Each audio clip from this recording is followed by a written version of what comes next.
Well, not without participation by Facebook. So let's remember, Facebook has kind of fallen off a cliff, so they could be a catalyst on the upside. Let's remember, we just made new highs, like you talked about, in Amazon and Apple, above that $1 trillion market cap as well. They both, we saw Apple pull back just a bit, but you're seeing some profit taking. We had a fantastic month of August.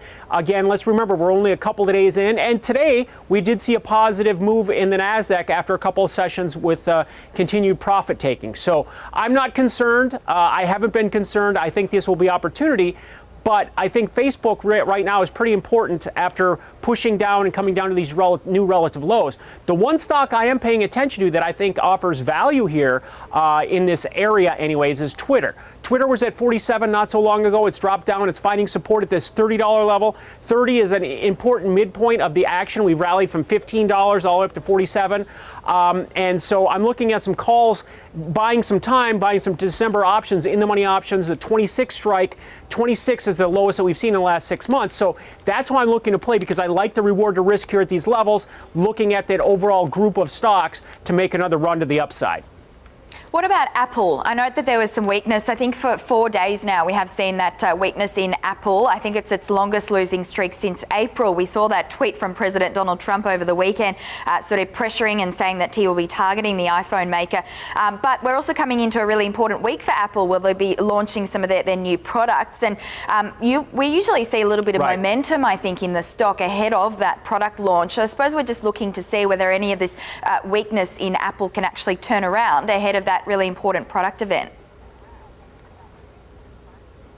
Well, it's just simply a price pause.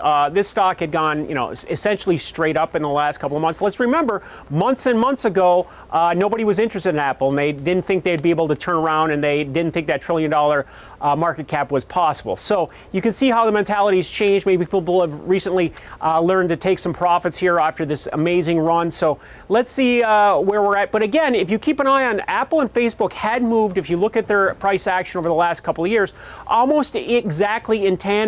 Now, Apple broke out and Facebook broke down. So again, I don't know if I want to be a buyer of Apple. I still see a lot more upside, and I see, that company's still doing awesomely well. But I think from a trading standpoint, I think Facebook may be a better value after this sell-off. Once people get back into the mentality there, they're still making a lot of money, and all they did was lower their guidance, saying their profit margin is going to shrink from a outrageous amount to still a very high profit margin. So things aren't over for Facebook by any means. What about Snap? I note that there was some news around today with a change at the top there. Imran Khan is stepping down from the company, and he joins a whole list of people in the last year or so that have actually left the company, and it has hit the stock price. I think only last week we were seeing those Snap shares at an all-time low. I think it's fallen about 40% from its IPO at $17 only last year. What do you think about some of the management turmoil that's going on at Snap and the subsequent move that we've seen in the share price? Whether you think perhaps that there is any value given that big move to the downside? I don't know how much more downside there is left in Snap. I'm going to have to pay closer attention to where we are as far as volatility goes. But looking at it, I can see very much the IPO cycle that we saw. If you go back to Facebook way back when they launched, and if you go back to Twitter, where they rallied out of the gate and then dropped. Let's remember, Twitter was stuck in the mud for a long time. People were trying to figure out how they were going to monetize. And then they had that big bounce. Even with the sell-off, Twitter is still up 25% on the year, but that's 35% off the highs. So let's see what happens in Snap. Again, to go back to the way I approach the markets, I'd be looking at some options, maybe 6 months, maybe a year of time in the money options. With the share prices around the $10 level, you're buying an in the money $8 or $9 call. You have limited risk, and you're able to ride through some ups and downs and see if this can get any positive response. We've seen in the past short covering squeezes, so let's see if that happens to this particular stock, if they can unlock their user base and figure out how to make more money with it. Alan, what about the market more broadly? I mean, we're obviously out of earnings season now. We seem to be in a bit of a period of a lull with respect to that data. So the only thing really for markets right now to be focusing on is trade. Right. And it seems like these lingering trade concerns, I mean, you could also couple, interest rate hikes, but lingering trade concerns really seem to be denting sentiment and confidence at the moment. There seems to be more negative headlines than positive ones, and that's certainly not helping things out. Against this backdrop, what kind of volatility are we seeing right now in the market?